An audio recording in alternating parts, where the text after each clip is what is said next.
Hello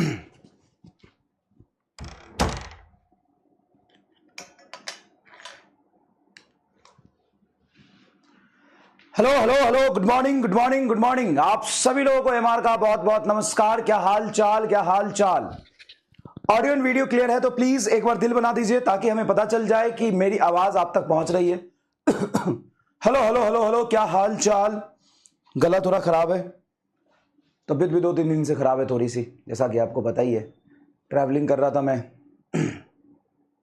good morning good morning good morning. Audio and video clear है तो please comment box में एक बार दिल बना दीजिए। आज तो संडे, बिल्कुल आज संडे।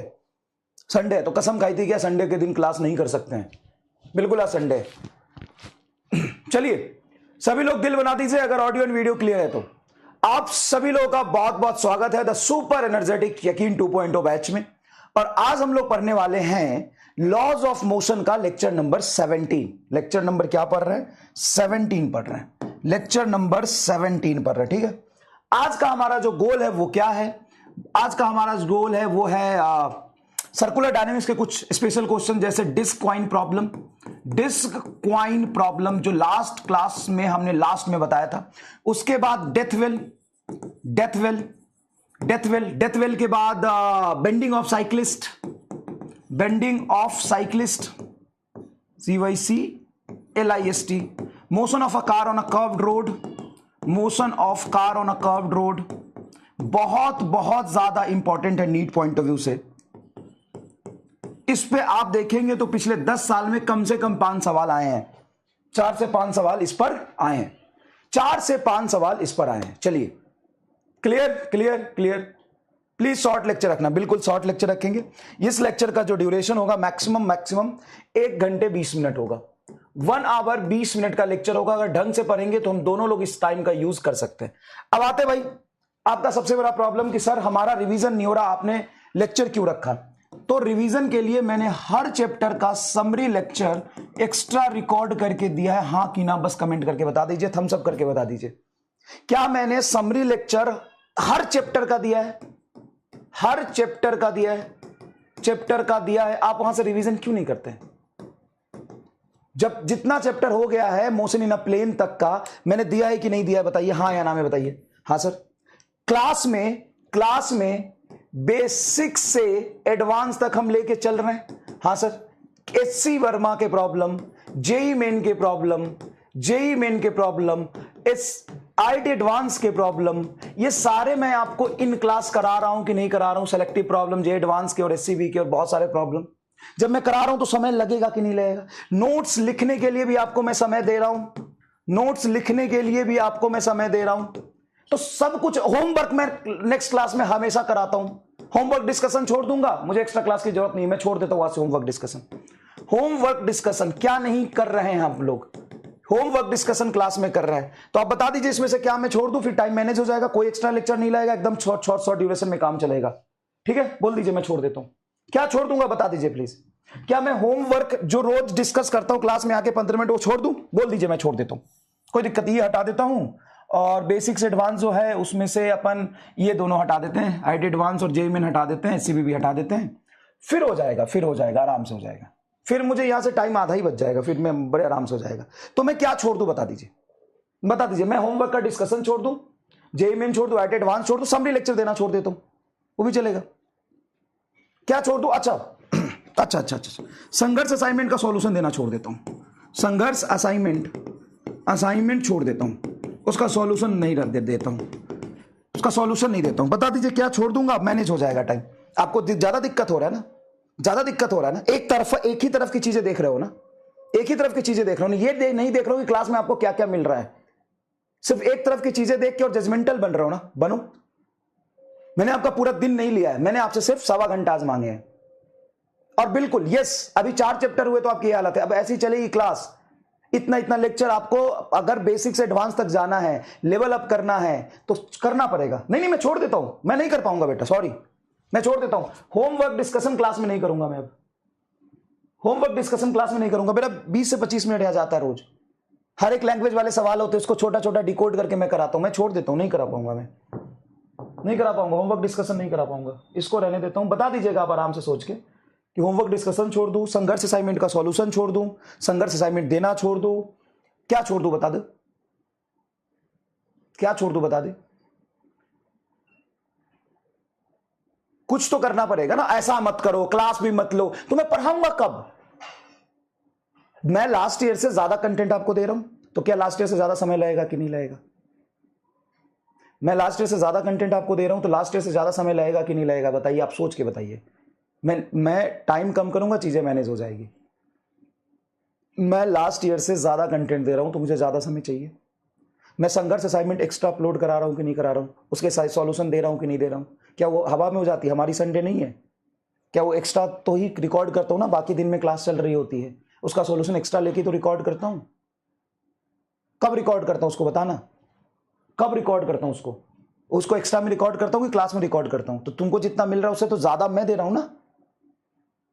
क्लास में जितना तुमको मिल रहा है उससे ज्यादा है संघर्ष असाइनमेंट तो मैं दे रहा हूं। क्लास में तुमको लिखने का टाइम भी दे रहा हूं। अच्छा, रिपीट भी करो, रिपीट करना छोड़ देता हूं। क्या छोड़ दूं बताना? रिपीट करना छोड़ देता हूं। एक एक क्वेश्चन को जो 2-2 3-3 बार रिपीट कराते हो, रिपीट करना छोड़ देता हूं, क्या छोड़ दूं बता? समरी लेक्चर देना छोड़ दूं, संघर्ष असाइनमेंट देना छोड़ दूं, महामंथन जो सीट अपलोड कराऊंगा उसको छोड़ दूं, होमवर्क का डिस्कशन छोड़ दूं, क्या छोड़ दूं बता देना। ठीक है, चलो आराम से सोच के बता देना। ठीक है, क्या छोड़ दूं आराम से सोच के बता देना। मैं वो छोड़ दूंगा, सब चाहिए तो नहीं हो पाएगा, वो ऐसे भी नहीं हो पाएगा सब चाहिए तो अब हमें थोड़ा सा स्मार्ट होकर चलना पड़ेगा। मैं भी एफर्ट्स मारूंगा, मैं कुछ नहीं छोड़ूंगा भाई, कुछ नहीं छोड़ूंगा। मैनेज करके मैं भी चलूंगा।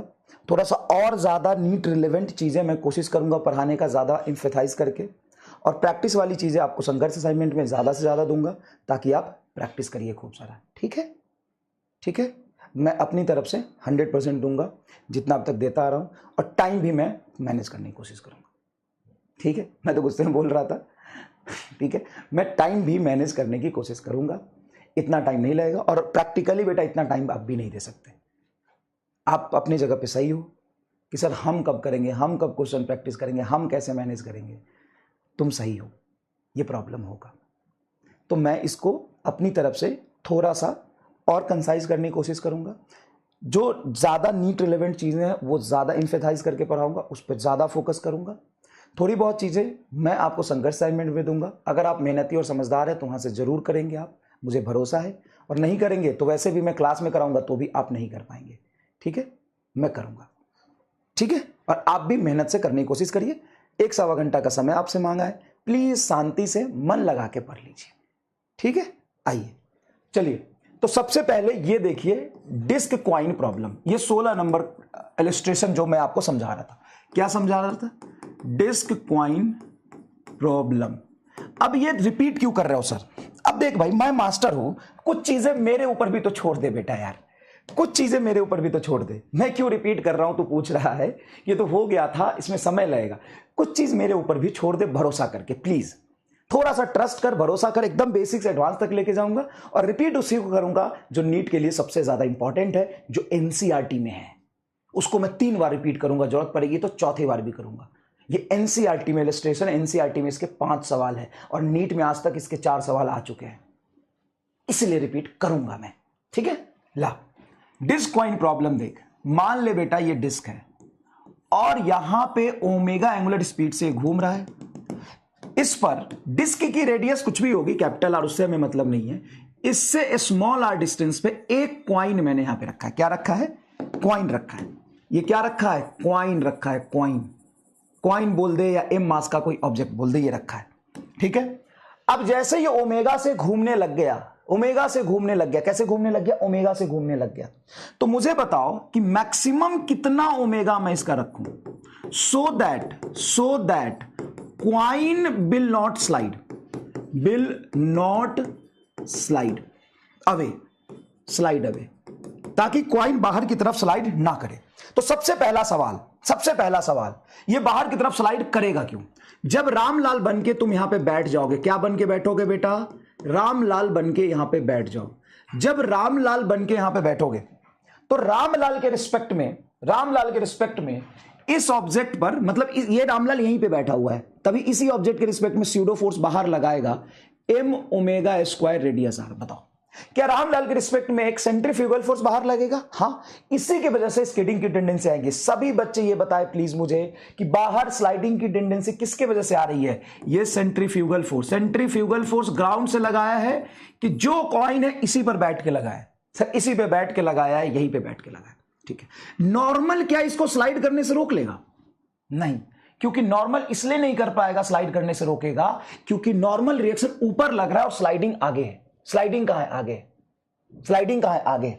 ग्रेविटेशनल फोर्स कहां लगेगा सर? नीचे लगेगा mg। ग्रेविटेशनल फोर्स कहां लगेगा? नीचे लगेगा mg। तो n बराबर mg, क्योंकि नेट फोर्स y एक्सिस में हमें जीरो करना है कि हवा में तो उड़ नहीं रहा है। हाँ, तो कैपिटल N बराबर आपका क्या आ जाएगा? mg आ जाएगा। बोलो हाँ कि ना? हाँ सर। ऊपर का फोर्स नीचे का फोर्स बैलेंस हो जाएगा, कैपिटल N बराबर mg आ जाएगा। तो हॉरिजॉन्टल डायरेक्शन में इसको कौन रोकेगा आगे स्लाइड करने से? कौन रोकेगा आगे स्लाइड करने से? जल्दी बताइए, कौन रोकेगा आगे स्लाइड करने से? कौन रोकेगा? यहां पे लगने वाला फ्रिक्शन फोर्स लगेगा, क्योंकि ये रफ सरफेस है। रफ होगा तभी यहां पे एक फ्रिक्शन फोर्स लगेगा, और वो फ्रिक्शन फोर्स, ये ऑब्जेक्ट स्लाइड नहीं कर रहा, रुका हुआ है, तो कौन सा लगेगा? स्टैटिक। तो आप बोलेंगे कि फ्रिक्शन फोर्स की static value m omega square R को बैलेंस करेगा। That's it. Net force along X axis क्या हो जाएगा? जीरो हो जाएगा, और ये बैलेंस कर लेगा। ये सारा कुछ लिख चुके होंगे आप। कौन बैलेंस करेगा? फ्रिक्शन। अब मैं सवाल क्या बोल रहा हूं कि अगर मैं ओमेगा बढ़ाऊं तो क्या होगा सर? ओमेगा बढ़ाओगे तो फ्रिक्शन फोर्स सेल्फ एडजस्टेबल होता है, ये बढ़ के रोक लेगा। और ओमेगा बढ़ाओगे, फ्रिक्शन फोर्स सेल्फ एडजस्टेबल होता है, ये रोक लेगा। और ओमेगा बढ़ाओगे, फ्रिक्शन फोर्स सेल्फ एडजस्टेबल है, रोक लेगा। और ओमेगा बढ़ाओगे तो एक लिमिट आएगी ओमेगा बढ़ाने की, क्योंकि जिस मैक्सिमम ओमेगा पे मैक्सिमम सेंट्रीफ्यूगल फोर्स लगेगा, जो एक इसकी फ्रिक्शन की औकात के बराबर होगा। इस औकात से ज्यादा फ्रिक्शन नहीं रोक पाएगा। फ्रिक्शन बोलेगा अब बस मेरी लिमिटिंग वैल्यू रीच हो गई, ये इतना बढ़ा दिया कि मेरे औकात के बराबर लग गया, अब मैं नहीं रोकूंगा। और लिमिटिंग फ्रिक्शन फोर्स कितना होता है सर? म्यू इंटू एन बराबर m ओमेगा मैक्स का whole square into R. N की वैल्यू क्या रखेंगे? mg। यहां पे एन की वैल्यू mg रखिए। म्यू mg बराबर m ओमेगा मैक्स का whole square into R. m से m कट गया, तो म्यू जी बराबर क्या आ रहा है? देखिए, म्यू जी बराबर आ रहा है omega square R. Omega square maximum into R, तो मैक्सिमम ओमेगा बराबर आ जाएगा रूट अंडर म्यू जी बटा आर। खत्म। अगर ओमेगा की वैल्यू इसके बराबर या छोटी होगी, देखो छोटी होगी, तो कॉइन विल नॉट स्लाइड। देखो ओमेगा अगर कम है, ओमेगा कम, तो ये फोर्स कम लगेगा, तो लिमिटिंग से कम स्टैटिक फोर्स लगा के फ्रिक्शन बैलेंस कर लेगा। Coin will not slide. Coin will not slide. Coin slide नहीं करेगा। कॉइन क्या होगा? स्लाइड नहीं करेगा। अगर ओमेगा ज्यादा रख दोगे इससे, अगर ओमेगा ज्यादा रख दोगे म्यूजी बाई आर से, तो इतना ज्यादा सेंट्रीफ्यूगल फोर्स हो जाएगा कि फ्रिक्शन अपनी औकात से बाहर जाके बैलेंस नहीं करेगा, कॉइन विल स्लाइड। तो ये भी बोल सकता है ना कि कितना ओमेगा होना चाहिए कॉइन स्लाइड ही कर जाए, तो ओमेगा इससे बड़ा होना चाहिए। चलिए, कौन सा चैप्टर है ये चैप्टर है human reproduction and plant physiology. जल्दी लिख लीजिए इसको। अच्छा, ये तो लिख चुके होंगे, जल्दी बताइए। समझ में आ गया तो कमेंट बॉक्स में दिल बना दी, हाँ सर क्लियर है। क्या ये लास्ट लेक्चर में भी मैंने बता दिया था? देख, हर चीज में जो तो बार बार कमेंट में भी कहता है कि सर लास्ट वाला थोड़ा समझ नहीं आया, मैं थोड़ी बात तुमको बता देता हूं ताकि दिमाग में कुछ रहता है, अगले दिन मैं पूरा उसको रिपीट करता हूं। और ये पहले क्लास से लेकर के आज तक मैंने इसको फॉलो किया है, हाँ या ना बता दे बस। आज तक, पहले क्लास से लेकर के आज तक मैंने इसको फॉलो किया है। आज तक, पहले क्लास से लेकर के आज तक मैंने इसको फॉलो किया है। अब देख, एक ऐसा सवाल आता है सेम डिस्क कॉइन प्रॉब्लम जैसा, सेम डिस्क कॉइन प्रॉब्लम जैसा, मैं थोड़ा रीड करके बता देता हूं। एससीबी का सवाल है, मैं रीड करके बता देता हूं। एससीबी का सवाल है, समझना थोड़ा सा। In a children park a heavy rod pivoted at the centre. ये रॉड देख, heavy rod pivoted at the centre, centre पे रॉड को पाइवोट किया। Made to rotate about the pivoted so that rod always remains horizontal. Rod horizontal है, omega ऐसे omega angular speed से घूम रहा है। Two kid hold the rod, देख, two kid hold the rod near the ends and thus rotate with her rod. Let the mass of each kid is इतना kg and distance between the point of rod where the 2 points is 3 meter and this is omega दिया है 20 revolution per minute। अब बोला है कि बताओ यहां पे फ्रिक्शन कितना होना चाहिए मिनिमम कि आदमी स्लाइड ना करे। सेम एज डिस्क प्रॉब्लम, ये सेम एज डिस्क प्रॉब्लम है। देख, अब इसी को मैं थोड़ा सिंपल करके बताता हूं। लैंग्वेज लिखा हुआ है, डेटा पुट करके तुमको सवाल सॉल्व करना है। जैसे वर्टिकल एक खंबा है, इस पर बेटा एक रॉड लगा दिया। देखो, इस पर क्या लगा दिया? एक लगा दिया हमने रॉड, ध्यान से देखिएगा, इस पर लगा दिया हमने एक रॉड। क्लियर है क्या भाई? हमने क्या लगा दिया? एक रॉड। अब यहां पे एक आदमी है जो इस रॉड को बड़ी जोर से पकड़ा हुआ है यहां पर, और दूसरी तरफ एक और आदमी है जो इस रॉड को बड़ी जोर से पकड़ा हुआ है। मैं इस रॉड को यहां पे सेंटर के अबाउट ओमेगा एंगुलर स्पीड से घुमा देता हूं, ये डिस्टेंस है r।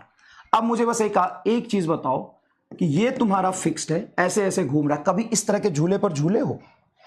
कभी ऐसे झूले पर झूले हो? कभी ऐसे झूले पर झूले हो? कभी भी ऐसे झूले पर आपने झूला है? सर ऐसा झूला होता है कि हाँ ऐसे पकड़ लेते हैं और ऐसे ऐसे घूमता है, ऐसे ऐसे ऐसे ऐसे झूलते नहीं है।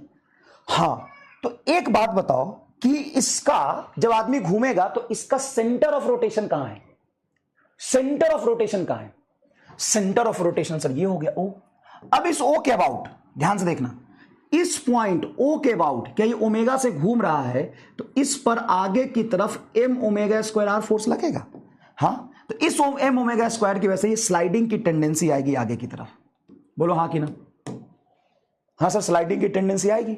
जब ये स्लाइडिंग की टेंडेंसी आगे की तरफ आएगी तो यहां पर इसके हाथ में फ्रिक्शन पीछे लग के इसको रोकेगा। अब देखो, जैसे रॉड को पकड़ के नीचे खींच रहा है तो रॉड इसके हाथ में नॉर्मल कहां लगाएगा? ऊपर, और आदमी पर ग्रेविटेशनल फोर्स mg नीचे लगेगा। अब सिंपल देखो, तुम कंपेयर करके सेम सवाल हो गया कि नहीं? यहां पे भी नॉर्मल ऊपर mg नीचे बैलेंस कर रहा है, नॉर्मल ऊपर mg नीचे बैलेंस कर रहा है। अब यहां देखो क्या है सर, ऊपर नॉर्मल है और नीचे आपका क्या है? mg है, दैट्स इट, वर्टिकल डायरेक्शन में, और आगे है m ओमेगा स्क्वायर r बराबर ये फ्रिक्शन। अब बोल रहा है कि अगर मान लो ओमेगा से घूम रहा है तो मिनिमम वैल्यू कितनी होनी चाहिए म्यू को कि इसकी बैलेंस कर ले। तो देखो फ्रिक्शन मिनिमम हो जाएगा आपका, म्यू मिनिमम के केस में भी जो लिमिटिंग फ्रिक्शन फोर्स लगेगा mg बराबर m ओमेगा स्क्वायर r। ये ओमेगा की वैल्यू हमको दी हुई होगी जिस ओमेगा से घूम रहा है। यहां पे सिंपल आ गया, m से m कट गया, म्यू मिनिमम बराबर ओमेगा स्क्वायर r बटा जी आंसर। लो भाई खत्म। देखो same ditto exactly same question है कि नहीं? जल्दी बताओ, एकदम डिट्टो सेम क्वेश्चन है कि नहीं? जल्दी बताओ, जल्दी जल्दी जल्दी जल्दी जल्दी जल्दी बताओ, एकदम डिट्टो सेम क्वेश्चन है कि नहीं? सर उधर भी तो आदमी है, तो उधर भी तो भाई ये r डिस्टेंस पर है, ये भी r डिस्टेंस पर, ये भी यही इक्वेशन तो आएगा। तो वर्टिकल डायरेक्शन में हमने फोर्स जीरो किया, वर्टिकल डायरेक्शन में हमने फोर्स जीरो किया, और हॉरिजॉन्टल डायरेक्शन में भी फोर्स जीरो किया, जस्ट बैलेंस किया। अब इसकी लिमिटिंग फ्रिक्शन फोर्स जो भी म्यू है उस पर मैक्सिमम जो फ्रिक्शन का औकात है इसको बैलेंस कर लेगा, उस केस में मिनिमम फ्रिक्शन आ जाएगा। बताओ, फ्रीक्वेंसी दिया है, हाँ, तो ओमेगा को आप लिख सकते हैं 2 pi F any day, any day लिख सकते हैं, एनी डे लिख सकते हैं। चलिए इसको लिखिए, ओमेगा को आप 2 पाई एफ एनी डे लिख सकते हैं भाई, any day. Omega is nothing but 2 pi F. Normal तो सभी में ऊपर ही लगेगा, हाँ, सरफेस अगर हॉरिजॉन्टल है तो ऊपर वाले ऑब्जेक्ट पे नॉर्मल ऊपर लगेगा। अगर वर्टिकल सरफेस है तो नॉर्मल ऊपर नहीं लगेगा बेटा, वर्टिकल सरफेस है तो नॉर्मल ऊपर नहीं लगेगा। क्लियर? क्लियर? अब इस पर देखो, ये सवाल है, ये होमवर्क में करना आप। अब लैंग्वेज डिकोड करो, सेम, सब कुछ सेम है, बस जो काम किया है वही काम आपको करना है, वही काम आपको करना है, सेम, सब कुछ सेम है। अच्छा, एक जेई में सवाल पूछते हैं, मैं ये बना पाऊंगा कि नहीं कोशिश करता हूं।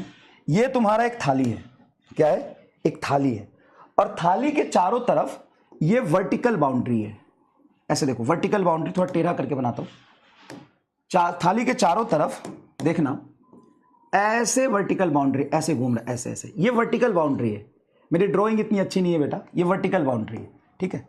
और यहां पे एक कार है, यहां पे एक कार है जो v वेलोसिटी से घूम रही है, स्मूथ सरफेस है, स्मूथ सरफेस है। इसकी विजुअलाइजेशन का जुगाड़ में लेके आया हूं, चिंता मत करो, इसकी विजुअलाइजेशन का जुगाड़ में लेके आया हूं। ये रेडियस इसकी है r, ये है सेंटर, v स्पीड से घूम रहा है, ये कहना चाह रहा हूं। ये जेई में सवाल पूछा है, आईआईटी जेई मेंस में सवाल पूछा है। ये एक बार देख लो, मैंने कल होमवर्क भी दिया था तुम्हें, कौन सा, अभी मैं वो डायग्राम भी दिखाऊंगा। ये वर्टिकल वॉल है, वर्टिकल वॉल, ये वाला, और ये हॉरिजॉन्टल प्लेन है, ये हॉरिजॉन्टल प्लेन है, स्मूथ सरफेस, हॉरिजॉन्टल, और ये v स्पीड से कार ऐसे ऐसे घूम रहा है। कार ऐसे ऐसे घूम रहा है, ऐसे देखो ऐसे। अब हॉरिजॉन्टल रखूंगा तो ऐसे रखूंगा, देखो हॉरिजॉन्टल रखूंगा तो ऐसे रखूंगा, देखो। अब यहां पर देखना, अब यहां पे देखना, अब यहां पे देखना, ऐसे देखो ऐसे घूम रहा है, तो ये तो स्मूथ सरफेस है। हाँ, तो अगर स्मूथ सरफेस है तो अगर तुम कार का FBD with respect to car बनाओगे, FBD of car, FBD of car with respect to car, जितने भी सवाल अभी हम कर रहे हैं वो सारे कहां से कर रहे हैं सर? सारे के सारे सवाल हम कर रहे हैं बेटा, सारे के सारे सवाल कर रहे हैं रामलाल को मूविंग ऑब्जेक्ट पर बिठा के, रामलाल के रिस्पेक्ट में, with respect to Ramlal on car, Ramlal on car.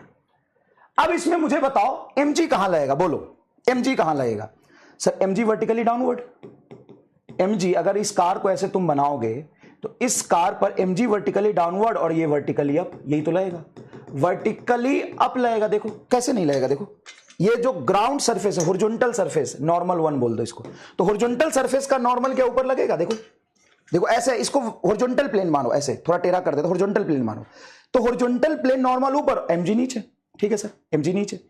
अब ये v स्पीड से अगर चल रहा है तो सेंटर से बाहर ऐसे देखो, ये तुम्हारा सर्कुलर पाथ है, ये तुम्हारा सर्कुलर पाथ है, समझना थोड़ा।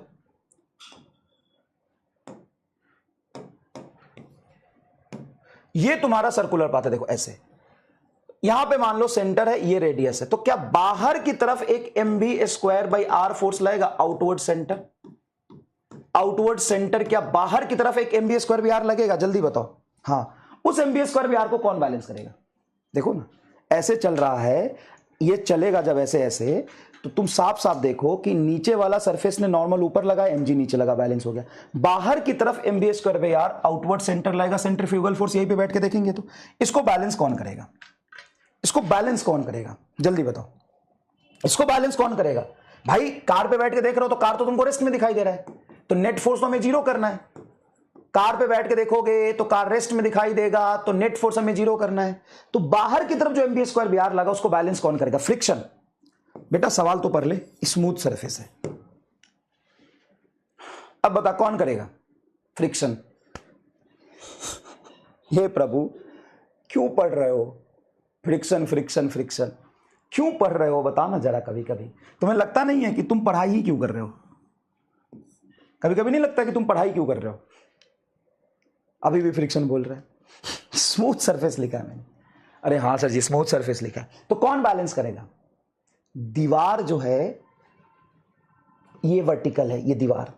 अब जब कार पे ऐसे फोर्स लगेगा तो कार आगे स्किड करने की कोशिश करेगा, लेकिन जो दीवार है वो उसको जाने से रोक लेगा। मतलब कार पर दीवार नॉर्मल इधर लगाएगा, पीछे वाले ऑब्जेक्ट पे पीछे, और दीवार पर उधर लगेगा, तो ये नॉर्मल बैलेंस करेगा। तो normal on car by vertical wall, by vertical wall is equal to mv²/r, that's it. यही मेन मोटा मोटा आपको समझना था कि ये तो नॉर्मल ऊपर लगा है, जो ग्राउंड ने लगाया है बाई ग्राउंड, तो ग्राउंड का नॉर्मल तो mg से बैलेंस होगा, और दो सरफेस है ना, एक हॉरिजॉन्टल सरफेस और एक वर्टिकल वॉल, तो वर्टिकल वॉल का जो नॉर्मल है that is equal to mv²/r, तो normal is proportional to v²। अब अगर मैं तुमसे बोलूं नॉर्मल और v का ग्राफ बनाओ, किसका? Normal by vertical wall by V का ग्राफ बनाओ, कैसा बनेगा? तो सर ये नॉर्मल प्रोपोर्शनल टू वी नहीं है, प्रोपोर्शनल टू v² है, तो ऐसा ग्राफ बन जाएगा सर जी। यस, एकदम सही पहचाने हो, ऐसा ग्राफ बन जाएगा। अब ये इलस्ट्रेशन इतना आसान है, इसमें कुछ खास ही नहीं सर, सिंपल सी बात है। बाहर की तरफ जो सेंट्रीफ्यूगल फोर्स लगा है जिसके वजह से कार बाहर स्किड करेगा, फ्रिक्शन तो है नहीं, तो ये जो वर्टिकल वॉल का नॉर्मल है इसको बैलेंस कर लेगा। कितना आसान और सिंपल है, देखो है। हाँ लिखो इसको, बस इतना ही था सर। इसमें तो हमें तो ये देखना है कि सेंट्रीफ्यूगल फोर्स को बैलेंस कौन कर रहा है। हाँ, और ग्राउंड से बैठ के देखोगे तो क्या देखोगे? ग्राउंड से बैठ के देखोगे तो तुम्हें यह देखना पड़ेगा कि ये v स्पीड से अगर सर्कुलर पाथ पे घूम रहा है, अगर ये v स्पीड से सर्कुलर पाथ पे घूम रहा है, तो इसको सेंटर की तरफ एक्सीलरेशन चाहिए mv²/r, वो कौन देगा? तो दीवार का नॉर्मल देगा। ग्राउंड से बैठ के देखोगे तो समझ में आया? लिखो इसको, बहुत इजी है ये, कम ऑन, जल्दी, फटाफट। अब इस पर दिखाता हूं मैं जेईई मेन में क्या सवाल पूछा था। जेईई मेन में क्या सवाल पूछा था ये दिखाता हूं।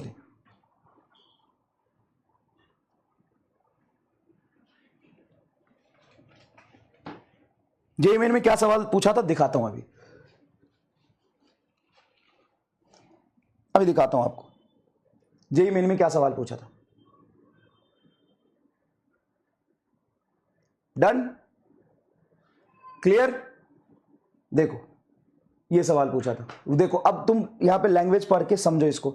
इसने तो डायग्राम अच्छा बना है, मेरे से नहीं बना, कोई बात नहीं। Smooth circular groove has a smooth vertical wall. देखो smooth circular groove has a smooth vertical wall as shown in a figure. A block of mass m moves against the wall with a speed v. Which of the following curve represent the correct relation between normal reaction on the block by the wall and the speed of the block v? Speed of the block v. Normal reaction और speed का graph ये बनेगा। नहीं लिखना इसको क्योंकि already आप पूरा लिख चुके हो, नहीं लिखना है नोट्स में क्योंकि ऑलरेडी ये पूरा इलिस्ट्रेशन आप लिख चुके हो, पूरा इलिस्ट्रेशन आप लिख चुके हो। क्लियर है, क्लियर है। पहला आंसर आ जाएगा, बिल्कुल सही है सर, बिल्कुल सही है सर। आगे देखो, आगे देखो, ये समझो। Bending of cyclist, bending of cyclist on a smooth road, bending of cyclist on a smooth road. Cyclist की bending on a smooth road. आओ स्मूथ रोड पे साइक्लिस्ट अपने आप को कैसे बेंड करता है वो समझो। जैसे मान लो कि तुम साइकिल से जा रहे हो, ठीक है, साइकिल से जा रहे हो, पीछे मान लो एक पागल कुत्ता तुम्हारे पीछे पड़ गया। हाँ वर्टिकल वॉल भी स्मूथ होगा नहीं तो फ्रिक्शन की बात तो करता ना, फ्रिक्शन की बात कहां करी हमने। और फ्रिक्शन के बारे में जब भी ना लिखा हो तो स्मूथ ही लेते हैं, फ्रिक्शन के बारे में अगर दिया होता तो म्यू लेते। मान लो तुम साइकिल से जा रहे हो, बढ़िया ऐसे ऐसे ऐसे ऐसे चल रहे हो, पीछे से एक पागल कुत्ता तुम्हारे पीछे दौड़ गया, क्या करोगे सर? एकदम जान लगा के स्पीड करेंगे सर जी, साइकिल एकदम घुमा घुमा के पैडलिंग कर देंगे सर। ठीक है, पैडलिंग करेंगे, स्पीड बढ़ जाएगी। हाँ अब स्पीड बढ़ गई तुम्हारी और सामने एक टर्न आ गया, मान लो स्पीड बढ़ गई भाई साहब, तुमने स्पीड बढ़ा ली, ऐसे देखो स्पीड बढ़ा ली, स्पीड बढ़ा के जा रहे हो और सामने क्या आ गया, एक टर्न आ गया। अब क्या करोगे? जैसे तुम जा रहे थे, ये साइकिल है तुम्हारा, देखो साइकिल है तुम्हारा, ये साइकिल है तुम्हारा, देखो ये साइकिल है, इससे तुम जा रहे थे बढ़िया साइकिल से, और सामने क्या आ गया, एक टर्निंग आ गया और तुम भी स्पीड से जा रहे थे। तो अचानक से जब साइकिल कहीं टर्निंग पे आता है तो ये टर्निंग तुम्हारा पार्ट ऑफ सर्कुलर मोशन हो गया। ये पूरा सर्कुलर मोशन नहीं, पूरा सर्कुलर मोशन भी ऐसे बना सकते हो तुम। देखो ये सर्कुलर ट्रैक है, ये सर्कुलर ट्रैक है, देखो ये सर्कुलर ट्रैक बना लिया अपन ने। इस सर्कुलर ट्रैक का रेडियस क्या है, आर है। ऊपर से तुम, ये हॉरिजॉन्टल सर्कुलर ट्रैक है, हॉरिजॉन्टल सर्कुलर ट्रैक है, देखो हॉरिजॉन्टल सर्कुलर ट्रैक है। आराम से देखो ये क्या है, हॉरिजॉन्टल सर्कुलर ट्रैक है। अब बढ़िया से तुम ऐसा साइकिल से जा रहे थे, पीछे से एक पागल कुत्ता तुम्हारे पीछे पड़ गया, रगेट दिया तुमको। अब तुम उसको स्पीड बढ़ा के एकदम भाग रहे हो। जैसे टर्निंग आएगा, जैसे टर्निंग आएगा तो टर्निंग में तुम घूमोगे, जैसे घूमोगे सर्कुलर मोशन होगा तो तुम्हारे रिस्पेक्ट पर ही, जैसे तुम घूमोगे, देखो जैसे ही तुम घूमोगे तो तुम्हारे रिस्पेक्ट में ही बाहर की तरफ, सेंटर पहचानो इसका किधर है, पहले सेंटर लोकेट करो। मैंने बताया था कि सेंटर और रेडियस वेक्टर पहले ड्रॉ कर लो। तो बताओ अगर ऐसा सर्कुलर पाथ है, ऐसा कर्व्ड इधर है, तो क्या सेंटर इधर होगा, ये रेडियस होगा, और मान लो तुम उस इंस्टेंट पर v स्पीड से जा रहे थे, मान लो उस इंस्टेंट पे तुम कैसे जा रहे थे, v स्पीड से जा रहे थे, क्या सेंटर से बाहर की तरफ mv²/r फोर्स लगेगा? हाँ सर। जैसे मान लो यहां पर साइकिल है तुम्हारा, अगर ये साइकिल है बेटा, ये यहां बना तो देख, यहां बना तो ये साइकिल है तेरा, ऐसे ऐसे। तुमको एक ही डायग्राम बनाना है, दो डायग्राम बनाने की नीड नहीं है, तो मैं फील दिलाने के लिए बना रहा हूं बस। ऐसे साइकिल पे हो तुम, तो सेंटर से बाहर की तरफ देखो, ऐसे सेंटर से बाहर की तरफ, सेंटर से बाहर की तरफ एक फोर्स लगेगा mv²/r, देखो लगेगा। हाँ अब सरफेस कैसा है, स्मूथ है। अगर सरफेस स्मूथ है तो फ्रिक्शन तो लगेगा नहीं सर, फ्रिक्शन तो लगेगा नहीं। अच्छा इस पर नॉर्मल दिखाओ तो बेटा, नॉर्मल कहां दिखाओगे, नॉर्मल इसी ऑब्जेक्ट पर नॉर्मल बताओ सर। नॉर्मल तो ऊपर और mg नीचे, नॉर्मल ऊपर mg नीचे, देखो नॉर्मल ऊपर mg नीचे। तो तो इन वर्टिकल डायरेक्शन नॉर्मल बराबर mg हो गया। बाहर की तरफ mb स्क्वायर भी एक फोर्स लग रहा है, उसको स्किड करने से कौन रोकेगा बताओ। तो क्या जैसे तुम टर्निंग पर जाते हो, याद करो, जैसे तुम टर्निंग पर जाते हो तो जिधर टर्न होता है उसके अपोजिट डायरेक्शन में साइकिल को थोड़ा बेंड कर लेते हो कि टर्निंग की तरफ थोड़ा सा बेंड कर लेते हो नॉर्मल से। या तुमने वो देखा होगा साइकिल रेसिंग देखिए, साइकिल रेसिंग में एक चीज देखा होगा, जब साइकिल रेस करते हैं तो जहां पे टर्न आता है तो साइक्लिस्ट अपने आप को क्या करता है, टर्निंग की तरफ ऐसे बेंड कर लेता है। अब उस बेंड करने का रीजन बताओ क्या है, बेंड करने का रीजन बताओ क्या है, बेंड करने का रीजन क्यों साइक्लिस्ट अपने आप को सेंटर की तरफ थोड़ा सा बेंड करने की कोशिश करता है, बेंडिंग का रीजन बताओ, टर्न कर लेता है क्यों, फ्रिक्शन, फिर से फ्रिक्शन। अरे क्या यार, क्या होगा इस जनता का, टॉपिक पे स्मूथ लिखा है, टर्निंग साइड की तरफ बेंड कर लेता है। क्यों बेंड कर लेता है टर्निंग साइड की तरफ, क्योंकि सेंटर से बाहर की तरफ जो फोर्स लग रहा है, सेंटर से बाहर की तरफ जो फोर्स लग रहा है एमबी स्क्वायर बाई आर, उसके वजह से साइक्लिस्ट धराम से बाहर गिर जाएगा अगर वो अपने आप को सेंटर पर, सरफेस पर सीधा चलता रहा तो। अगर तुम साइकिल से चल रहे हो, टर्निंग आया और ऐसे ही चलते रह जाओगे तो सर्कुलर पाथ के बाहर की तरफ जो सेंट्रीफ्यूगल फोर्स लगा उससे तुम धराम से बाहर गिर जाओगे।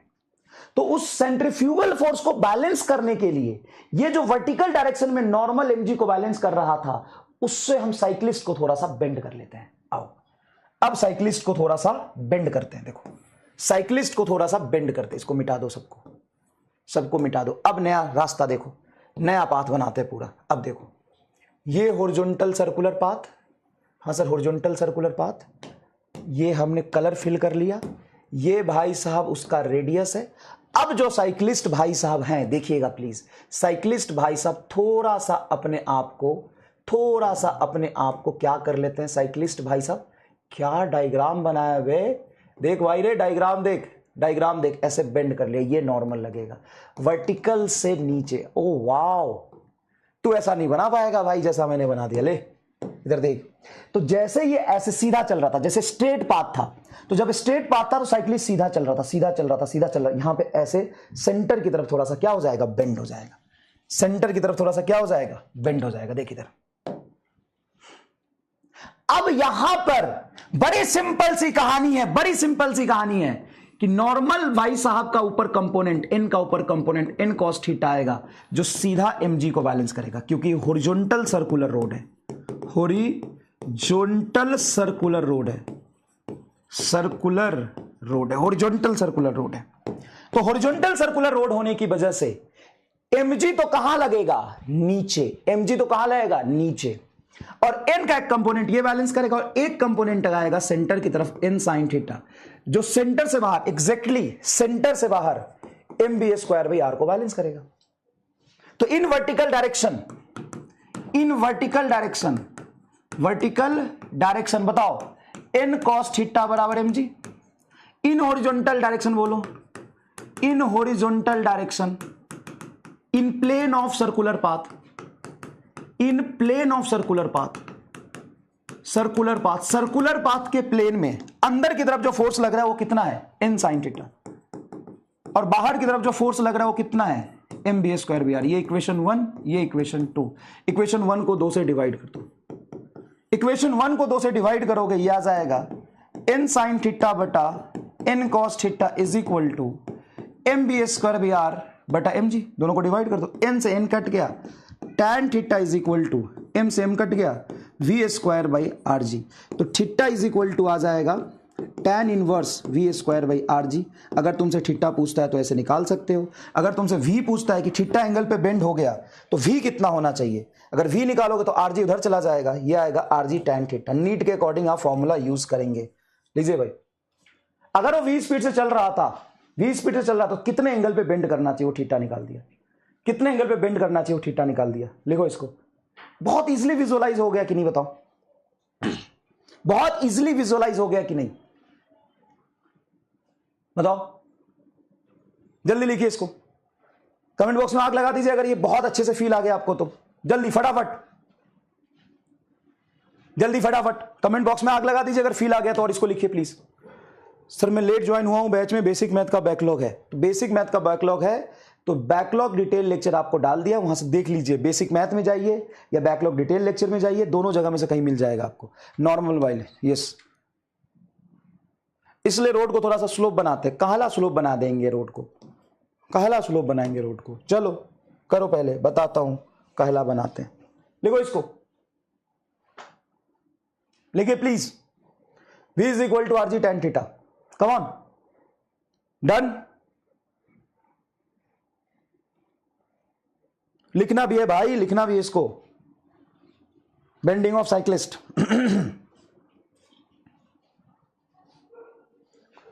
फील है एकदम बेंडिंग ऑफ साइक्लिस्ट का। तो अपने आप को क्यों मोड़ता है? अपने आप को टेढ़ा इसलिए मोड़ देता है कि नॉर्मल का कंपोनेंट उसको बैलेंस कर ले।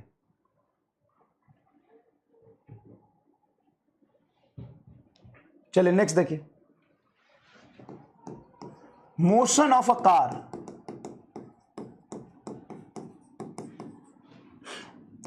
On rough horizontal surface.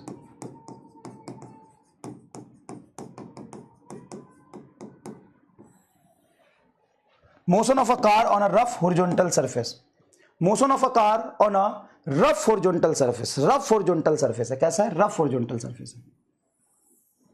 मतलब यहां पे हॉरिजॉन्टल ट्रैक है और वहां पे कार आपका चल रहा है v स्पीड से, कार का मास है।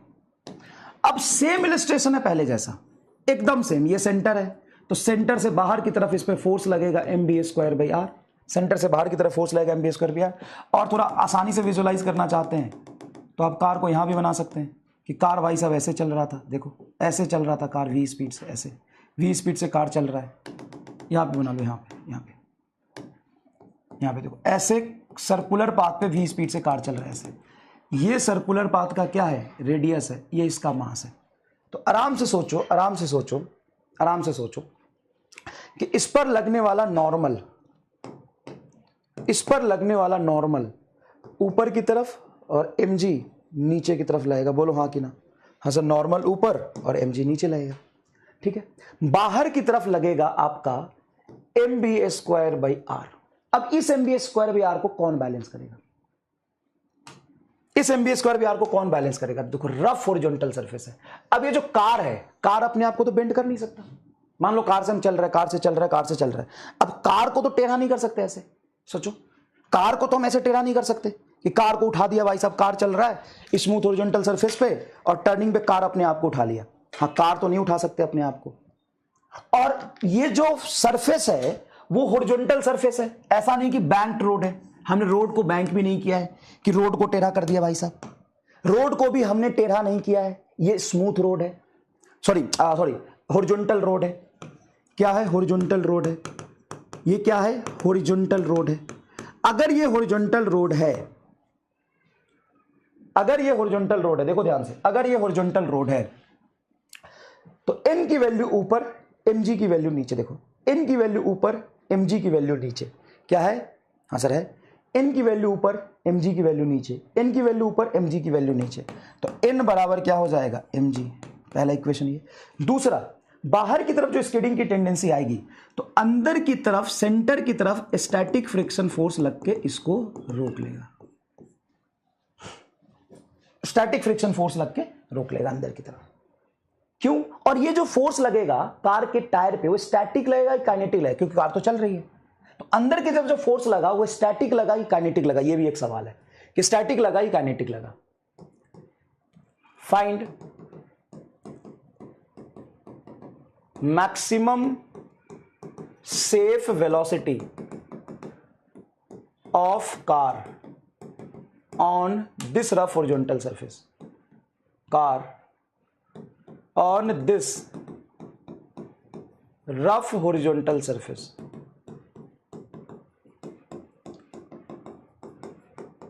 Rough horizontal surface. इस रफ हॉरिजॉन्टल सरफेस पर, इस रफ हॉरिजॉन्टल सरफेस पर, इस रफ हॉरिजॉन्टल सरफेस पर जो फ्रिक्शन लग रहा है वो सेंटर की तरफ, वो कैसा फ्रिक्शन लग रहा है? तो देखो ऐसा है कि ये तुम्हारा कार है अब कार तो चल रहा है, लेकिन कार कहां चल रहा है? आगे की तरफ। और इस टायर और रोड के बीच में, सुनना, टायर एंड रोड के बीच में, टायर एंड रोड के बीच में बाहर की तरफ एक स्किडिंग की टेंडेंसी आई है, स्लाइडिंग की टेंडेंसी। क्या कार बाहर की तरफ स्लाइड कर गया? नहीं, कार बाहर की तरफ स्लाइड नहीं किया, स्लाइडिंग की टेंडेंसी है। तो अंदर की तरफ स्टैटिक फ्रिक्शन कार और रोड के बीच में लग रहा होगा। इसका मैं तुम्हें एक वीडियो भी है दिखाता हूं, ये तो बैंक रोड से पहले हॉरिजॉन्टल रोड भी तो पड़ेगी। ये देखो,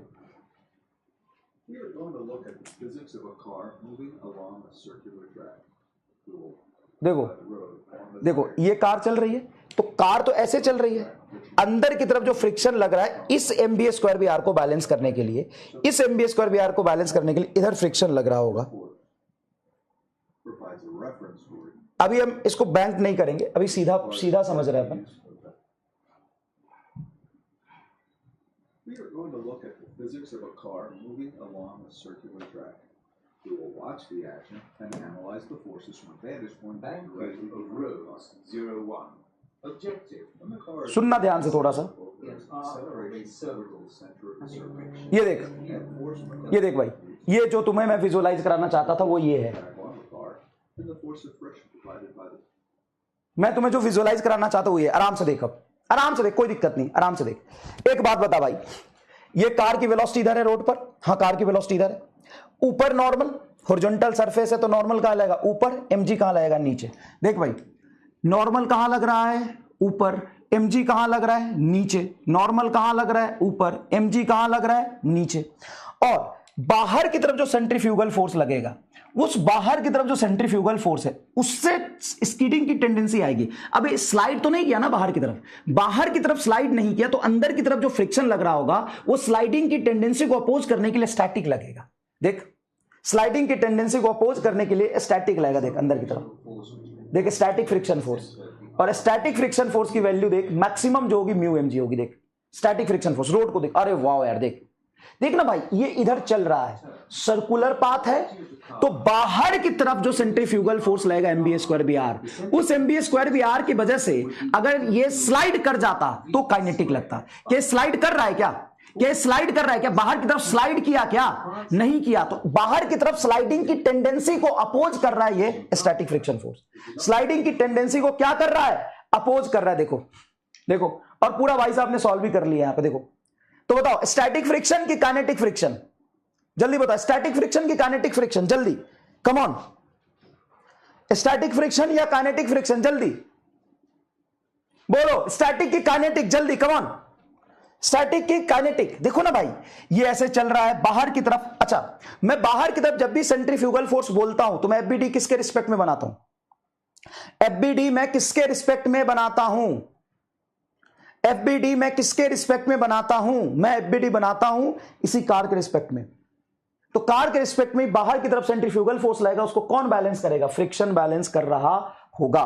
कौन बैलेंस कर रहा होगा बेटा? फ्रिक्शन बैलेंस कर रहा होगा। तो देखो ध्यान से, देखो ध्यान से। तो ऊपर है, नीचे mg, अंदर की तरफ in horizontal plane, in horizontal plane, in horizontal plane, static friction बराबर MBA स्क्वायर बाई R। अब अगर मैं बोलता हूं कि मुझे ना स्पीड मैक्सिमम रखना है, तो MV max, maximum possible speed पर जहां तक इसका स्टैटिक फ्रिक्शन फोर्स की मैक्सिमम वैल्यू, मतलब लिमिटिंग फ्रिक्शन फोर्स बैलेंस कर ले, तब तक तो MBA square by R maximum इससे बैलेंस हो जाएगा। इससे भी ज्यादा स्पीड रखोगे, मतलब ये तो लिमिट हो गई, इससे भी ज्यादा स्पीड रखोगे तो इस लिमिटिंग फ्रिक्शन फोर्स इसको बैलेंस नहीं कर पाएगा। अब बताओ लिमिटिंग फ्रिक्शन फोर्स की वैल्यू कितनी होगी? म्यू एन, एन की वैल्यू mg, तो रखो यहां पे mu n is equal to MV max का whole square by R। N की वैल्यू रखोगे म्यू mg बराबर MV मैक्स का होल स्क्वायर बटा R, m से m कट गया, तो म्यू जी बराबर V मैक्स का होल स्क्वायर बाई R। आप चाहो तो R को इधर ले जाओ, तो V मैक्स, मैक्सिमम जो वेलोसिटी है वो आ जाएगा root under mu R G, root under mu R G. इससे कम वेलोसिटी रखोगे for safe driving, safe driving, इससे कम रखोगे, इसके बराबर रखोगे तो चल जाएगा, अगर इससे ज्यादा रखोगे तो सेफ ड्राइविंग नहीं होगी। इससे ज्यादा रखोगे तो सेफ ड्राइविंग नहीं होगी। लिखिए प्लीज इसको, लिखिए प्लीज इसको। कितना आसान सी बात है, कितना आसान सी बात है। स्टैटिक फ्रिक्शन की जो वैल्यू है, सुनिएगा ध्यान से, स्टैटिक फ्रिक्शन की जो वैल्यू है, स्टैटिक फ्रिक्शन की जो वैल्यू है वो इसको बैलेंस कर रहा था। अब हम वेलोसिटी बढ़ाएंगे, स्टैटिक फ्रिक्शन बढ़ेगा, वेलोसिटी बढ़ाएंगे, स्टैटिक फ्रिक्शन बढ़ेगा, वेलोसिटी बढ़ाएंगे, स्टैटिक फ्रिक्शन बढ़ेगा। अब एक लिमिट होगी इस वेलोसिटी की जहां पे सेंट्रीफ्यूगल फोर्स स्टैटिक के लिमिटिंग के बराबर लगे, क्योंकि फ्रिक्शन की एक मैक्सिमम औकात होती है, उससे ज्यादा नहीं लग सकता। तो फ्रिक्शन की जो औकात है वहां तक तो बैलेंस कर लेगा, तो उस वो वेलोसिटी मैक्सिमम है। इससे ज्यादा वेलोसिटी रखोगे तो बैलेंस नहीं कर पाएगा, इससे ज्यादा वेलोसिटी रखोगे तो बैलेंस नहीं कर पाएगा, इससे ज्यादा वेलोसिटी रखोगे तो बैलेंस नहीं कर पाएगा। चलिए लिख लीजिए, लिख लीजिए, इससे ज्यादा वेलोसिटी रखोगे तो बैलेंस नहीं कर पाएगा। अच्छा सर, ये फ्रिक्शन ने बचा लिया यहां पे, यस फ्रिक्शन ने बचा लिया, फ्रिक्शन ने क्या किया, बचा लिया। बताइए वीडियो में एफसी अंदर क्यों लग रहा था, बहुत बढ़िया, क्योंकि वो ग्राउंड रिस्पेक्ट में सॉल्व कर रहा था और ग्राउंड में सेंट्रीफ्यूगल नहीं लगता। नेट फोर्स हम ढूंढते हैं अंदर की तरफ, और वो नेट फोर्स सेंट्रीपिटल फोर्स देता है, मास इनटू एक्सीलरेशन। तो इसी स्टैटिक फ्रिक्शन को हम ग्राउंड से बोलेंगे, ये static friction mass into acceleration दे रहा है। तो ग्राउंड फ्रेम से अलग होगा, and why not kinetic. Kinetic तब लगता है जब ऑब्जेक्ट स्लाइड करता है। क्या कार आगे इधर की तरफ स्किड किया, स्लाइड किया? जब कार चलते चलते इधर स्किड कर जाएगा तो इधर काइनेटिक फ्रिक्शन लगेगा, और स्किड कर जाता है जब ज्यादा स्पीड बढ़ाओगे, इतनी स्पीड बढ़ा दोगे कि ये लिमिटिंग से भी ज्यादा फोर्स लग रहा होगा सेंट्रीफ्यूगल, तो बाहर की तरफ स्किड कर जाएगा, तो अंदर की तरफ काइनेटिक लगेगा। कार आगे चल रही है ना भाई, सेंटर से बाहर थोड़ी ना चली, सेंटर के अंदर की तरफ इस टायर और रोड के बीच में इधर सेंट्रीफ्यूगल की वजह से एक स्लाइडिंग की टेंडेंसी आई है, सेंट्रीफ्यूगल की वजह से, सेंट्रीफ्यूगल की वजह से। बहुत बढ़िया सवाल पूछा सर, वीडियो में एफसी अंदर क्यों है, बताओ क्यों है? स्किड करने के बाद काइनेटिक लगेगा, बिल्कुल लिख लो इसको, स्किड करने के बाद काइनेटिक लगेगा, स्किड करने के बाद काइनेटिक लगेगा, बिल्कुल लगेगा, क्यों नहीं लगेगा, बिल्कुल लगेगा। स्किड करने के बाद काइनेटिक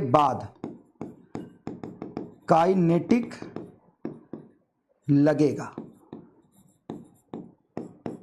स्किड करने के बाद काइनेटिक लगेगा, स्किड करने के बाद काइनेटिक लगेगा। चलिए लिखिए फटाफट, चलिए ठीक है। तो ग्राउंड के रिस्पेक्ट में देखोगे ना, वो अंदर की तरफ स्टैटिक फ्रिक्शन फोर्स ही मास इनटू एक्सीलरेशन देगा, और इसी पर बैठ के देखोगे तो बाहर की तरफ सेंट्रीफ्यूगल फोर्स इसको बैलेंस करेगा। क्लियर? चलिए लिखिए फटाफट, लिखिए फटाफट।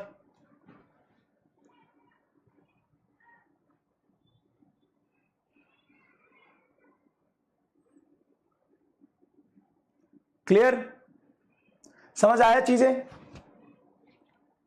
समझ आया? डन? लिख लीजिए इसको अच्छे से। Come on come on come on come on come on, ठीक है। अब देखो नेक्स्ट, देखो motion of a car on, motion of car on smooth banked road, smooth banked road. Smooth banked road क्या होता है भाई? स्मूथ बैंक्ड रोड क्या होता है?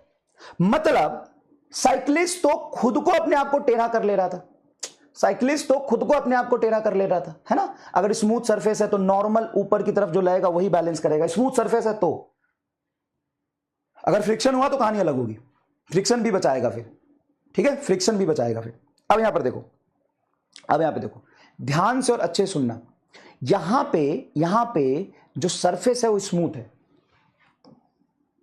ठीक है। तो सर स्मूथ सरफेस पे फ्रिक्शन तो लगेगा नहीं, तो कार तो स्किड कर जाएगा। हाँ, इसीलिए हमने कार को बैलेंस करने वाला कोई यहां पे फोर्स नहीं था सेंट्रीफ्यूगल को बैलेंस करने वाला, इसलिए हमने कार को ही मोड़ दिया। कैसे कार को मोड़ दिया? जैसे ऐसे देखो, सॉरी रोड को ही मोड़ दिया। कैसे रोड को मोड़ दिया? यहां पर देखो, ये देखो,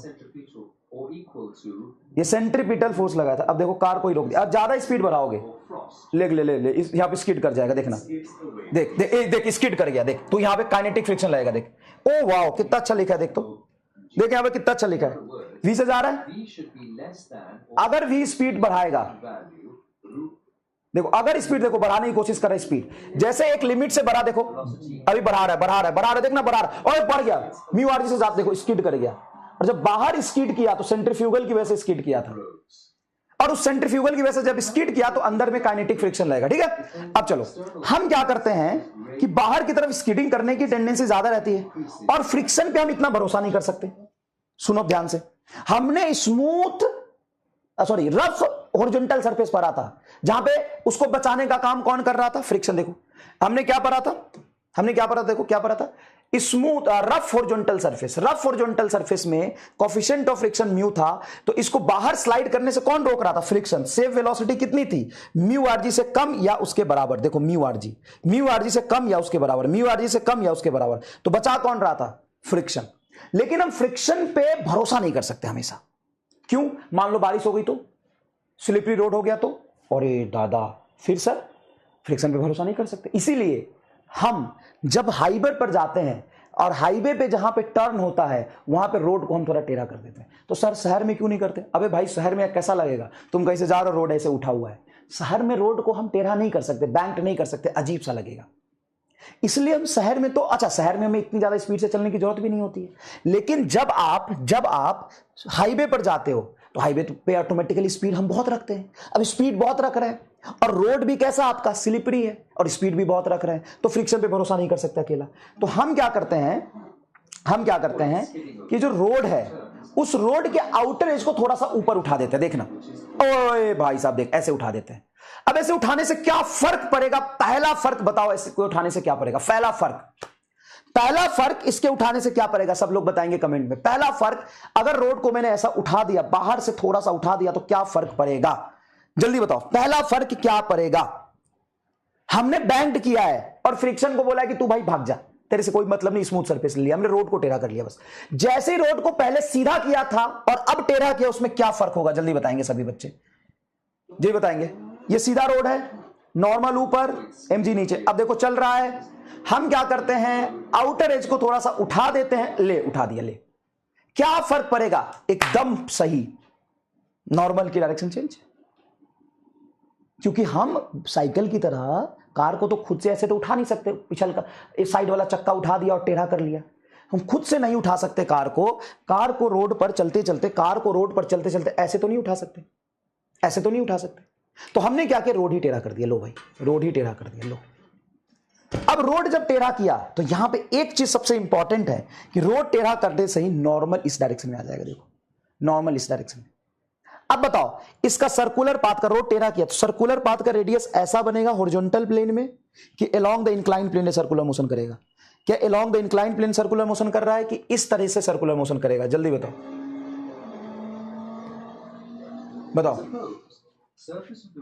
किस तरह से सर्कुलर मोशन करेगा, बताओ। देखो नॉर्मल का n sin थीटा देखो अंदर आ गया। अब यहां पे ये समझना है कि सर्कुलर मोशन किस प्लेन में करेगा, सर्कुलर मोशन का प्लेन पहचानना है। Along the normal, along the inclined circular motion कर रहा है कि हॉरिजॉन्टल प्लेन में सर्कुलर मोशन कर रहा है। अब यहां पे 99% बच्चे गलत जवाब देते हैं।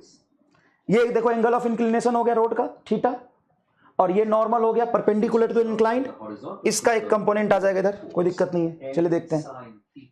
ठीक है, sin थीटा टुवर्ड सेंटर, यहां है, सेंटर यहां है। कैसे भाई, रोड टेढ़ा किया तो ऐसे चल रहा है ना रोड पे, तो सेंटर तो यहां, सेंटर यहां थोड़ी ना, क्या रोड के अंदर घुस के ऐसे ऐसे घूम रहा है क्या, नहीं, रोड पर ऐसे चल रहा है, तो सेंटर तो यहां होगा हॉरिजॉन्टल प्लेन में।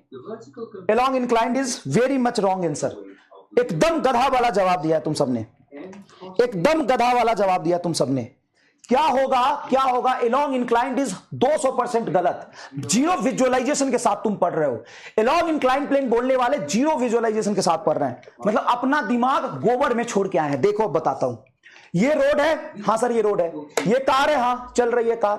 अब रोड को हमने टेढ़ा किया, अब तुम कह रहे हो कि यहां पर सेंटर है सर, अलोंग इंक्लाइंड, क्या ऐसे चल रही है कार गड्ढे के अंदर जाके घूम कैसे आ रही है क्या, नहीं कार तो ऐसे चल रही है, ये चल रही है कार ऐसे रोड है, ऐसे इंक्लाइन प्लेन पे चले, इसका सेंटर यहां होगा। देखो इसका सेंटर कहां है, देखो ऐसे चल रही है कार, देखना, अरे यार देखो ये रोड है, यहां सेंटर इसका यहां थोड़ी ना भाई, क्या कार ऐसे ऐसे घूम के आ रही है, इस सेंटर के बाद ऐसे सर्कुलर मोशन करनी, कार ऐसे चल रही है ऐसे, ये इंक्लाइन प्लेन रोड ऐसे चल रही है, तो जब ऐसे चल रही है तो इसका सेंटर यहां पर है, हॉरिजॉन्टल प्लेन में घूम रही है। देखो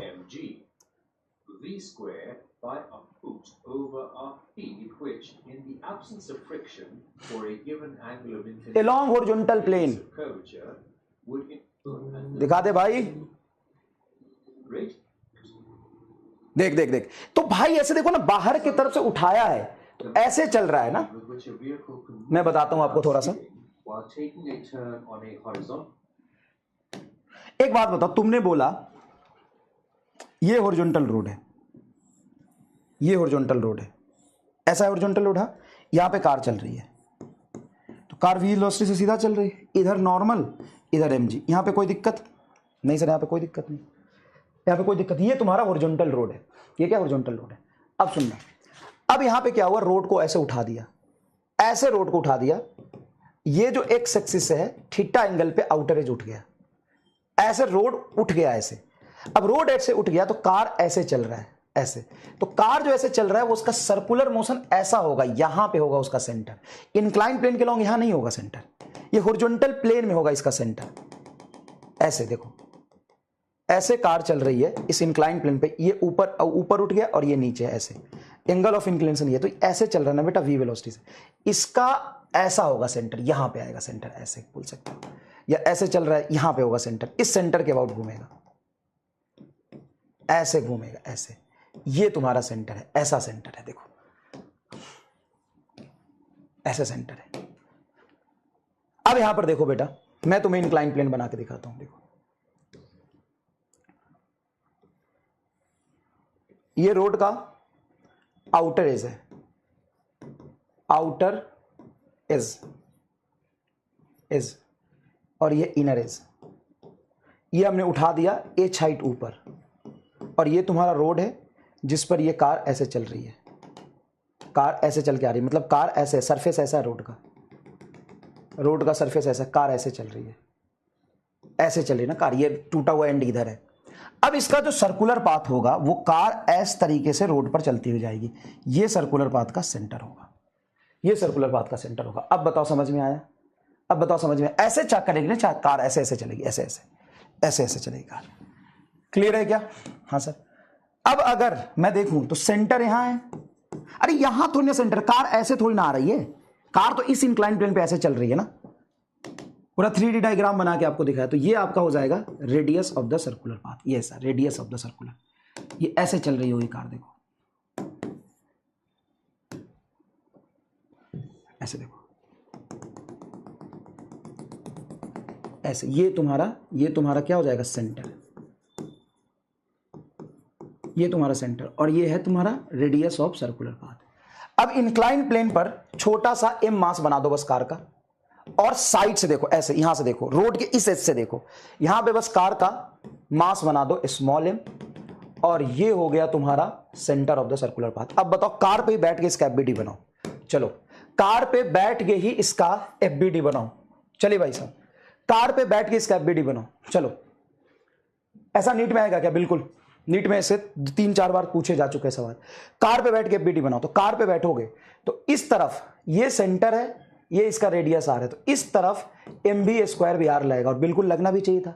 देखो बेटा, जब ये ऊपर आउटर एज नहीं था, नीचे ऐसे सरफेस था और इस तरह के सर्कुलर पाथ पे चल रहे थे, तो बताओ मुझे कि सेंटर से बाहर इधर की तरफ mb स्क्वायर भी आर लगाते थे। हाँ, अगर तुम रोड को ऐसे उठा दोगे, अरे वाह देखो यहाँ पे विजुअलाइज, रोड को ऐसे उठा दोगे, अब रोड को उठा दी तो सेंटर तो यही रहा, ऐसे ऐसे देखो तो, ऐसे देखो तो, मैं विजुअलाइज कराता हूं, एक और तरीका समझ में आया।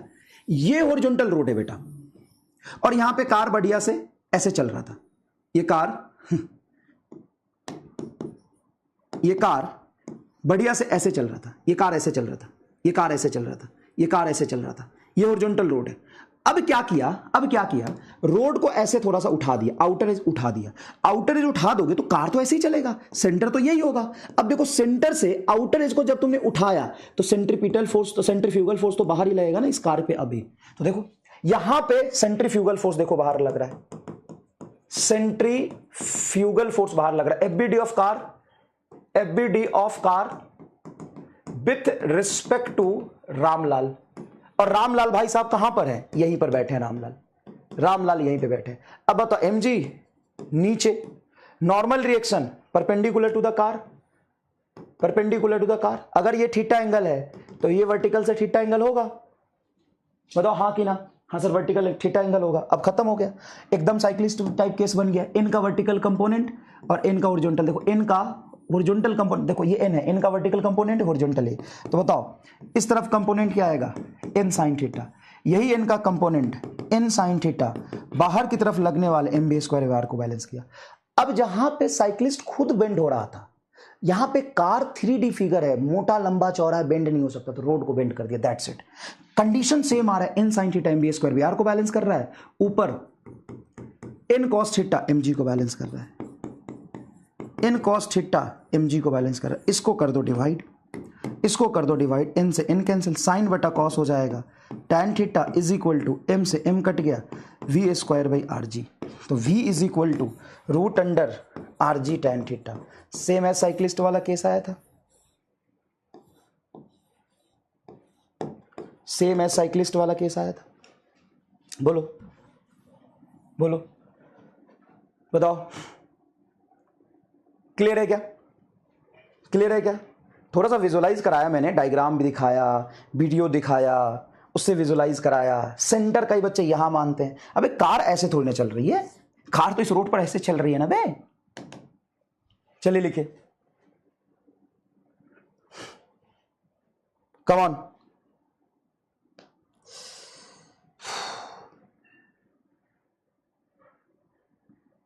क्लियर? क्लियर?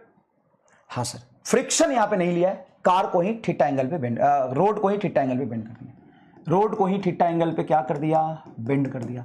रोड को ही थीटा एंगल पे क्या किया? बेंड कर दिया। क्लियर है क्या? रोड को ही थीटा एंगल पे बेंड कर दिया। अब अगर मैं ये बोलूं motion of car on rough banked road, मतलब रफ भी है और मैंने बैंक भी कर दिया, then find maximum safe velocity, then find maximum safe velocity, safe velocity, then find maximum safe velocity. तो मैक्सिमम सेफ वेलोसिटी कितना होगा बताओ? तो मैक्सिमम सेफ वेलोसिटी कितना होगा? कार को ही मैंने क्या कर दिया, सॉरी रोड को ही मैंने बैंक कर दिया और रोड भी रफ है, मतलब ये तुम्हारा डायग्राम था। इतना तो तुम समझ गए कि ये आउटर एज है, ये इनर एज है, यहां पे ये कार ऐसे चल रही है, वी स्पीड से ऐसे घूम रही है, इसका सेंटर ऑफ सर्कुलर पाथ यहां पर है, सेंटर ऑफ सर्कुलर पाथ यहां पे है, ये इसका कुछ रेडियस आ जाएगा। इतना तो तुम सीख गए।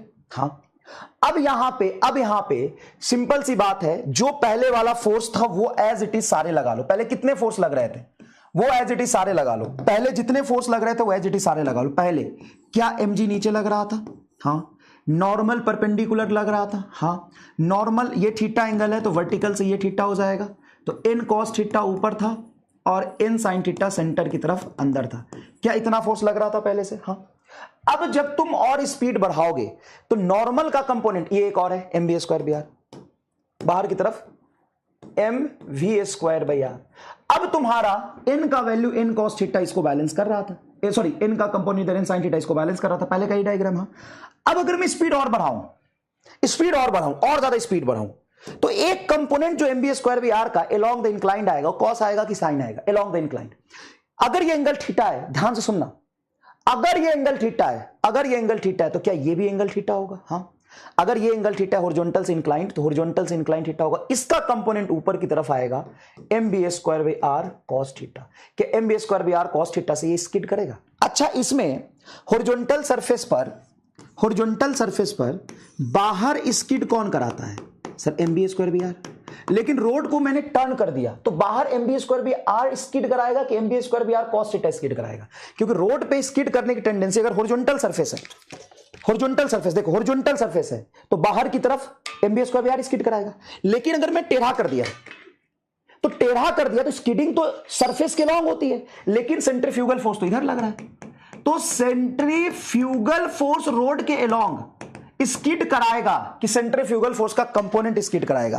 सभी लोग ध्यान से सोच के बताए कि अगर मैंने रोड ही टेढ़ा कर दिया तो पूरा सेंट्रीफ्यूगल फोर्स स्किड कराएगा कि सेंट्रीफ्यूगल फोर्स का कंपोनेंट स्किड कराएगा। I want to know only this कि सेंट्रीफ्यूगल फोर्स स्किड कराएगा कि सेंट्रीफ्यूगल फोर्स का कंपोनेंट स्किड कराएगा। बोलो, सेंट्रीफ्यूगल फोर्स स्किड कराएगा कि सेंट्रीफ्यूगल फोर्स का कंपोनेंट? ये सेंट्रीफ्यूगल फोर्स का कंपोनेंट स्किड कराएगा। और मैंने बोला है कि सरफेस कैसा है? रफ। तो फ्रिक्शन तो सरफेस के लॉन्ग लगता है। अब इंक्लाइन प्लेन पे फ्रिक्शन कहां लगेगा? सर इंक्लाइन प्लेन पे फ्रिक्शन सरफेस के लॉन्ग नीचे की तरफ लगना चाहिए। सर क्यों नीचे की तरफ लगना चाहिए फ्रिक्शन फोर्स? क्योंकि सर स्किडिंग की टेंडेंसी अपवर्ड, वेलोसिटी बहुत ज्यादा रखी है तो टेंडेंसी ऑफ स्किडिंग अपवर्ड है, टेंडेंसी ऑफ स्लाइडिंग अपवर्ड है। तो फ्रिक्शन इंक्लाइन प्लेन के लॉन्ग कहां लगेगा? नीचे लगेगा। तो at limiting condition maximum for safe velocity, at limiting condition at maximum velocity, अगर मैं मैक्सिमम वेलोसिटी रखूं, मतलब वो मैक्सिमम वेलोसिटी जहां पे फ्रिक्शन अपनी मैक्सिमम औकात के साथ रोक रहा है, तो along incline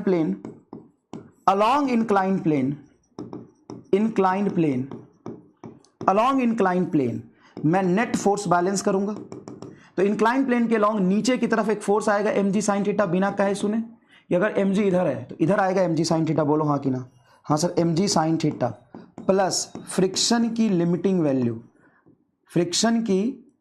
limiting value is equal to mb² by r cos theta. That's it. बताओ ये आया कि नहीं आया? हाँ सर बिल्कुल आएगा। अब अगर मुझे नॉर्मल निकालना है तो इधर एक कंपोनेंट आएगा mg का, mg cos थीटा। और देखो mb² भी यार पीछे लग रहा है तो थीटा एंगल पे ये लिया है, तो थीटा के जस्ट अपोजिट इस डायरेक्शन में इसका कंपोनेंट क्या आएगा? mb² by r sin theta. बोलो क्यों? सिंपल सी बात है, ये हॉरिजॉन्टल डायरेक्शन में along the incline plane mb² by r cos theta लिया, तो परपेंडिकुलर द इंक्लाइन प्लेन इसका कंपोनेंट आएगा। क्या मैं mg का दो कंपोनेंट ले रहा हूं, along the incline mg sin theta, perpendicular to the incline mg cos theta. उसी तरीके से mb² बाई r जो x में लग रहा है, इसका एक कंपोनेंट अलोंग द इंक्लाइन लिया है तो दूसरा परपेंडिकुलर टू द इंक्लाइन नीचे आएगा। mb² का कंपोनेंट mb² cos थीटा और ये mb² by r sin theta. तो यहां पे परपेंडिकुलर टू द इंक्लाइन लिखोगे, ये अलोंग द इंक्लाइन लिख लिया इक्वेशन, परपेंडिकुलर टू इंक्लाइन। तो नॉर्मल बराबर ये आ गया mg cos theta plus mb² by r sin theta. NEET में एम्स में सब में मिला के इस पर एक ही सवाल पूछा था, और जब वो सवाल पूछा था तो वेलोसिटी का फॉर्मूला कुछ ऐसा दिया था कि 4 ऑप्शन में डायमेंशन ही गलत थे, देख के आंसर आ रहा था। लेकिन आप इसको समझ लीजिए, तो यहां पे n की वैल्यू आ गई। हाँ सर, n बराबर mg cos theta plus mb² by r sin theta. n की वैल्यू इक्वेशन 1 में पुट कर दीजिए। चलिए, इक्वेशन 1 में जो आया था वैल्यू वो क्या है sir? mg sin theta plus fr को हम लिख सकते हैं mu N. mg sin theta plus mu N बराबर, देखिए mg sin theta plus mu N बराबर mb² by r cos theta, mb² by r cos theta. NEET में आएगा तो इसको 1 मिनट के अंदर आप सॉल्व नहीं कर सकते, जो स्टैंडर्ड रिजल्ट आएगा उसको याद रखना पड़ेगा, वो मैं निकाल रहा हूं। n की वैल्यू रख दो mg cos theta plus mb² by r sin theta, mg cos theta plus mb² by r sin theta. Putting value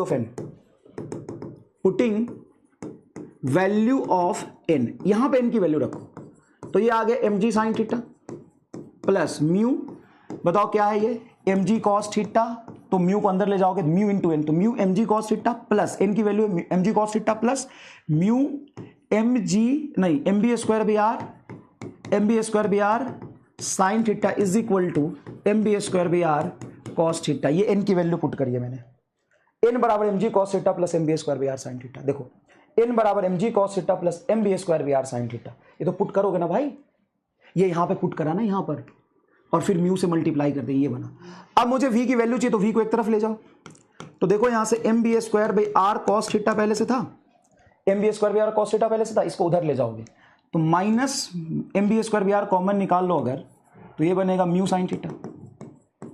अगर मैं इसको उधर ले जाऊं तो माइनस आ जाएगा, mb² बाई r बाहर निकालो तो cos थीटा, mb² बाई बाहर निकलेगा तो mu sin theta, minus mu sin theta is equal to, ये टर्म दोनों एक साथ रहेगा, mg sin theta plus mu mg cos theta. Mu M G cos theta. इस टर्म में एक चीज कॉमन है, कट जाएगा एम एम एम। दूसरा, दोनों तरफ कॉस थीटा से डिवाइड कर दो, divided by cos theta both side, दोनों तरफ कॉस थीटा से डिवाइड कर दो। तो ये बनेगा बेटा V square by R, V square by cos theta बटा cos theta 1 minus mu sine बटा cos tan theta, mu tan theta is equal to, यहां पे कॉस से डिवाइड करोगे तो जी है और यहां भी जी है, कॉमन निकाल लो। कॉस से डिवाइड करो तो साइन बटा cos tan theta, plus cos से डिवाइड करो तो कॉस से कॉस कट जाएगा, बचेगा म्यू, ये टर्म बचा।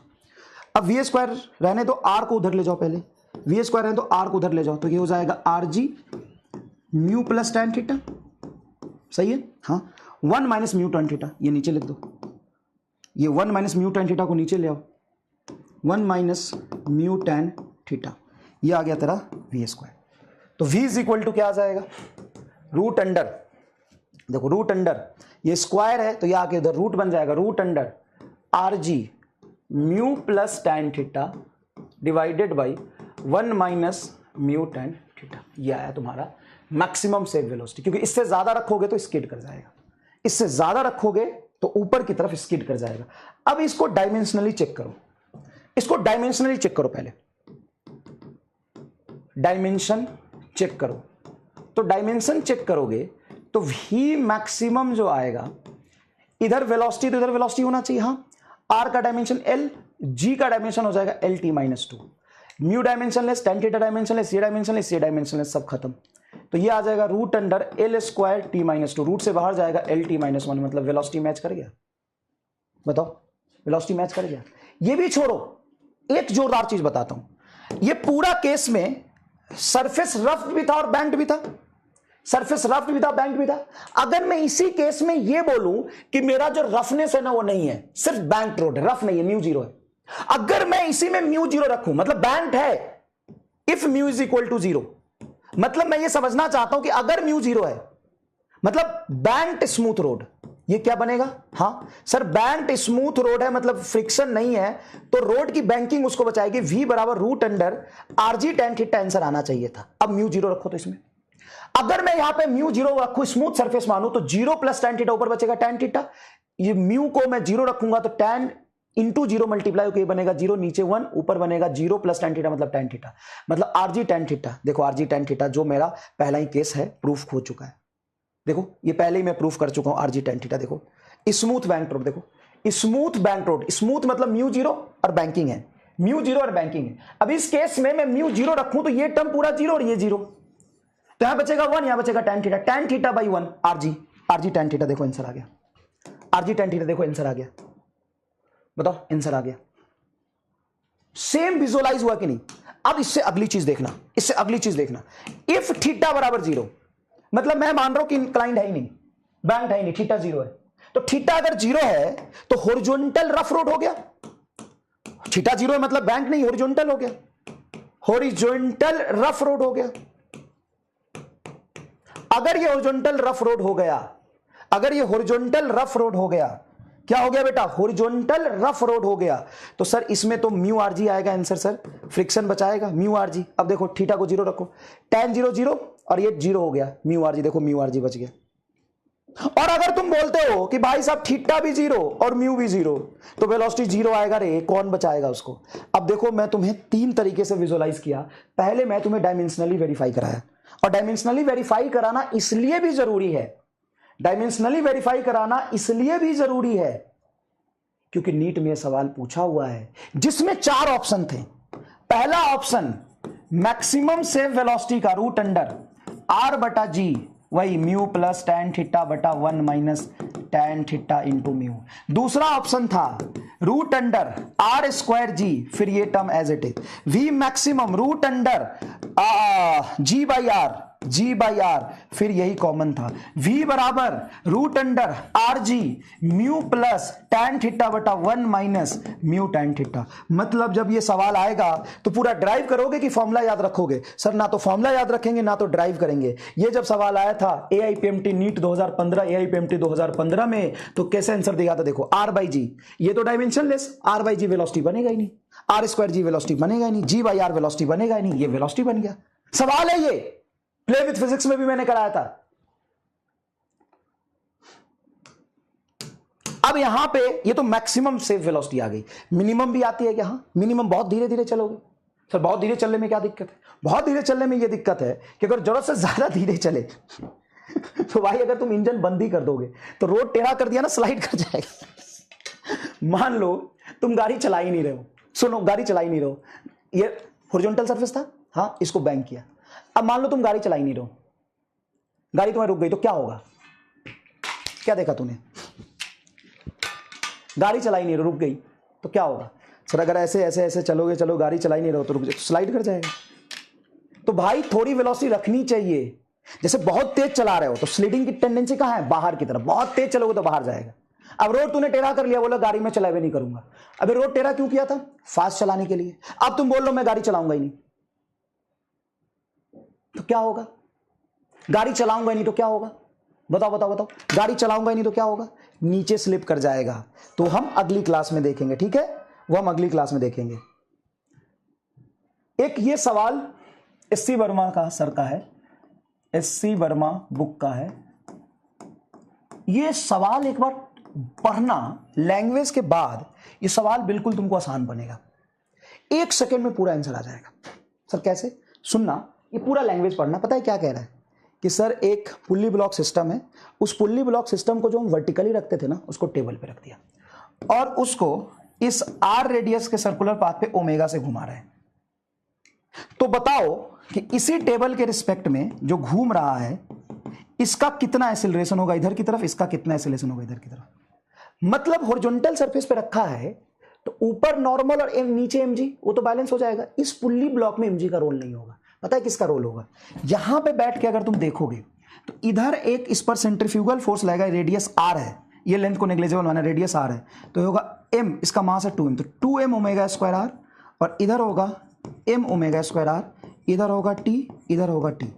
1 सेकंड सुनना बेटा, बस 1 सेकंड सुनना, 1 सेकंड सुनना, 1 सेकंड सुनना।